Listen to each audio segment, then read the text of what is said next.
This is Talk Time.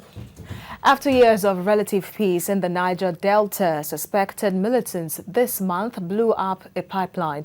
The ESCRAVOS pipeline connects a facility run by an oil major to the Nigerian gas company.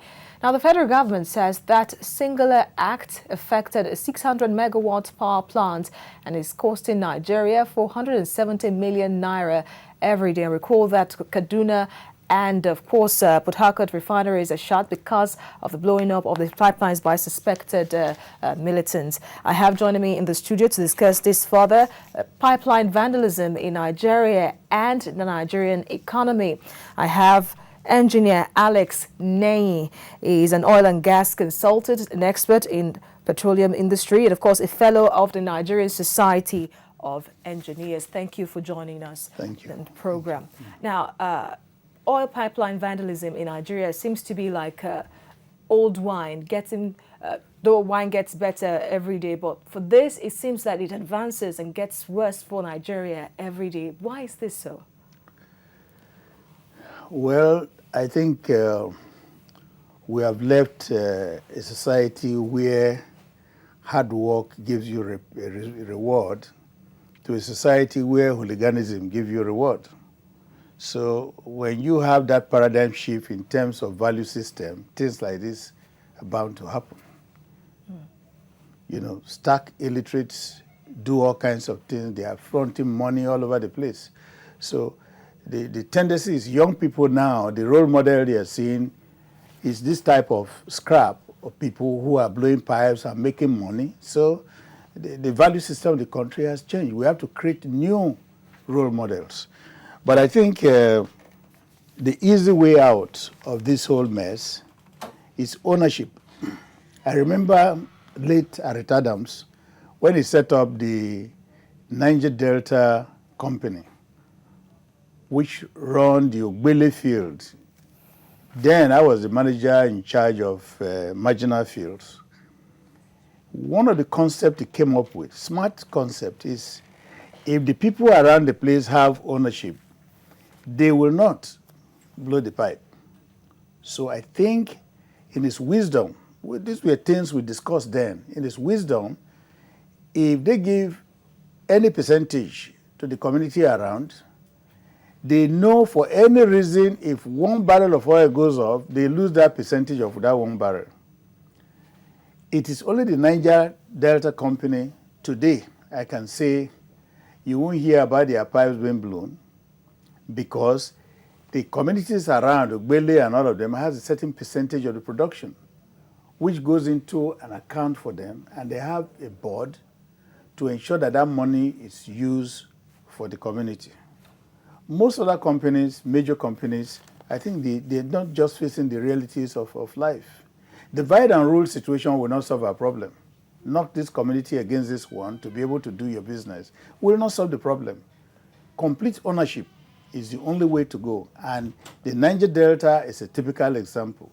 The only time the Niger Delta Company will not produce is if the people they are producing into, like Shell, which they're producing into, if they have problem with their pipeline, then they cannot. If not, for their own facility, everything is intact because there's ownership. But constitutionally, really, we hear that natural resources belong to the government of such a country or state. Yes, but I'm telling you of a Nigerian who is forward-thinking. What is 2% of whatever? He knows that if that is done, his facilities will be protected because the community now guide that place jealously. Because what is going on is the companies go and look for some few people, make them tin gods, and they hope that those people will suppress the rest of the people. But what this man has done is late now. It's a smart idea. Gentlemen, there is no winner here. It's going to be effort that goes to the community. Everybody will benefit from this outfit. So the people imbibed it, and it's working. That is a typical example. But I think the value system has changed. You know, lawlessness has become the order of the day in this country generally. Look at all the corruption things you're talking about. When we were growing up, these are things you don't do. I read a paper when I was in primary school. A policeman that stole just 5 shillings, he served 10 years jail in this same Nigeria. So what has happened? So we've turned around to start valuing the things which were not part of our system. And most young people growing up now, their value system has changed. It's either money or no money. And they look at the people who are fronting the money. They are people you cannot hold them to one specific thing they're doing that you can count on. I went to Chevron. I worked for about 30 years or so. I put in almost 38 years in the industry. So for every penny I own, I know how I got it. No fraud penny on me. That is the value this country had at one time. A lot of us went to university. Oh, I want to be a professor. I want to be this. Those are the type of things. Now it has changed. The stolen wealth by these few people, they now serve as a role model. Because if they go to the village, they will throw money around. I'm not going to throw that type of money around because I know how hard it is for me to earn my money and retire, and I have to live within my means. So these are the systems. Until we get to the point where people start accounting for what they have and all what they front around, if that is held onto seriously, like what is going on now, this country will fall in shape. The young people will now look, time out. All these people who did this thing, see what is happening to them. So I don't want to be there. I better go back to the drawing board. And that's the way we need to go. Now, the Nigerian government keeps losing money almost annually because pipeline vandalism has been on for years. It goes off for a while, then it comes back before the end of the year. Almost every year you hear of one, and then fire disasters because of this vandalism. Many lives have been lost, innocent bystanders killed. Now, let's look at the costs really, because Nigeria runs a monocultural economy depending solely on crude oil. Yes. So how is it even... is it supposed to go about protecting these pipelines in the first place? Is the pipeline system being used by Nigeria even effective enough? Well, anywhere in the world, pipelines are either buried or kept in the surface. But these days, most people bury the pipes.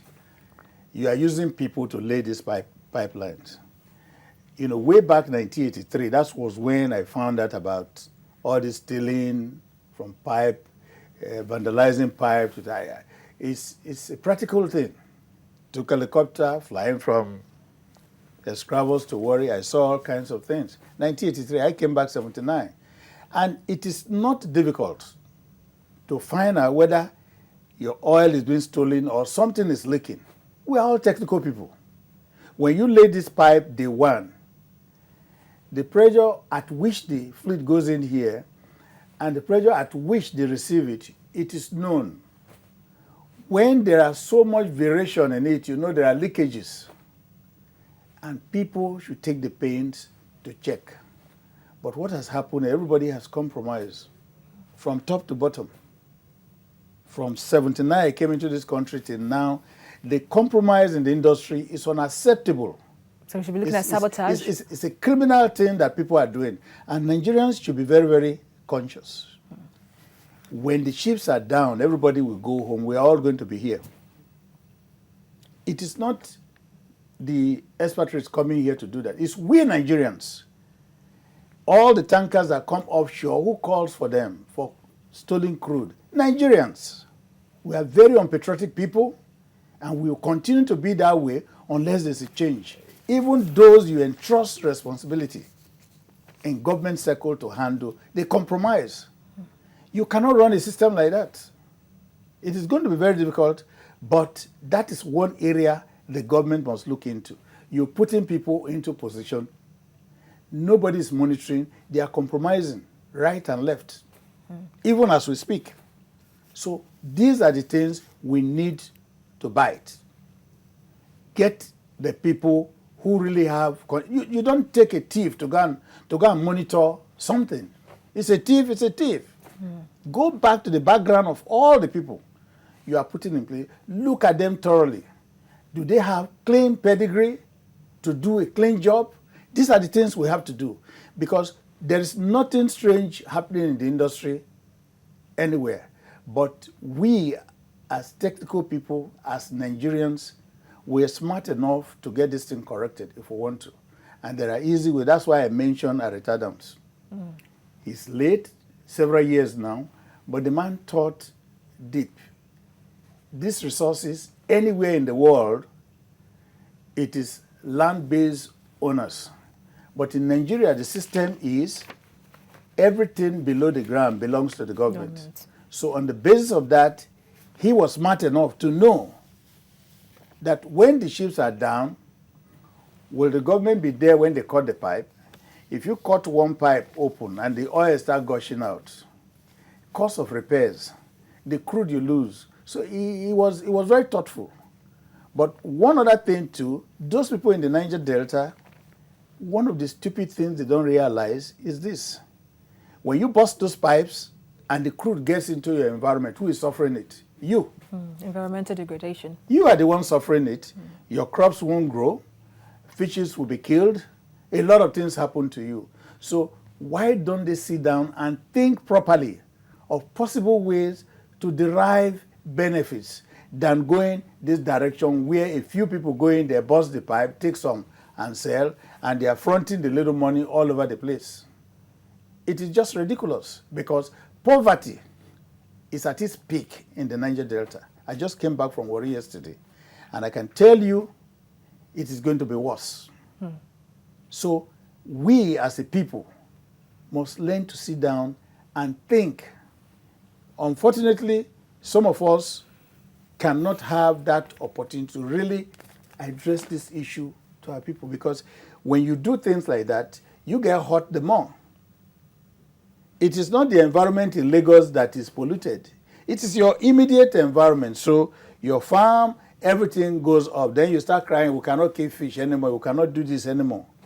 There are solutions. That's why the Arrett Adams approach is still the best. But our people, they need to think of what they're doing, because the effect is serious. One other thing is, when you get the crude from the wellhead to the station, you treat it with chemicals. So the pollution you are seeing is not just the crude. The raw crude is not as bad as the chemicals you put in to break it down, because you're going to put some chemicals, it goes through the separator, then those chemicals are supposed to help break the oil from the oil, because as the oil is coming in, there's some water inside. To refine the crude oil. So to get it to the point where you can have a reasonable BS&W for sale, you're going to treat it with chemicals. So when you bust those pipelines, all those chemicals with the crude, they are all going into your environment.